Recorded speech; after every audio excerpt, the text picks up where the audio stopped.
শিয়ালের জিভে জল এসে গেল। শিয়াল মনে মনে বলল, এই মাংসের টুকরো তো আমার চাই চাই, যে করেই হোক চাই চাই। ক্ষুধার সময় তো এই মাংসের টুকরো আমার খুবই ভালো লাগবে, কিন্তু এই কাক ভাইকে কিভাবে রোগা বানানো যায়? শিয়াল মনে মনে বলতে আসতে লাগলো, কাক ভাই, ও কাক ভাই, তোমার চেহারা কত সুন্দর, কি সুন্দর তোমার পালক, আর তোমার তীক্ষ্ণ ঠোঁটের কথা কি আর বলবো, আর তোমার চোখ কেমন টলটলে, যেন দিঘির কালো জল।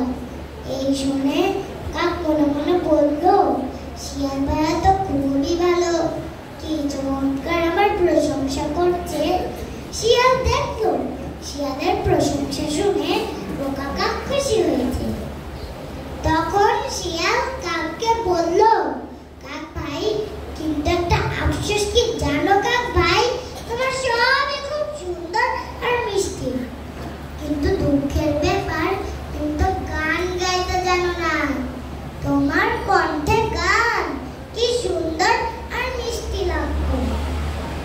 এই শুনে কাক মনে মনে বলল, আরে বোকা শিয়াল, কে বলেছে যে আমি গান গাইতে জানি না? আমি এক্ষুনি দেখিয়ে দিচ্ছি যে আমি কত সুন্দর গান গাইতে জানি, আর আমার কণ্ঠ কত সুন্দর আর মিষ্টি। এই বলে কাক গান গাইতে শুরু করল, আহা কি আনন্দ আকাশ। যেই না কাক গান গাইতে হা বললো, মাংসের টুকরো নিচে পড়ে। শিয়াল মাংসের টুকরো নিয়ে কাক ভাইকে বলল, হা হো হি, কাক ভাই, তোমার সবই খুব সুন্দর আর মিষ্টি, কিন্তু তোমার বুদ্ধিটা একটু কম। এই বলে শিয়াল মাংসের টুকরো নিয়ে দৌড়ে ছুটে পালালো। এদিকে কাক ফোনে দুঃখে গান গাইতে লাগলো, কি বেদনা আকাশে বাতাসে।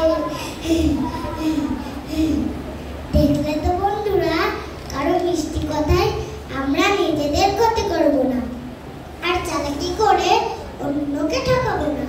ধন্যবাদ। Let's give a big hand for Yoga Saha. Coming on the stage, Shahara Islam Ridima with her story, The Ant and the Elephant.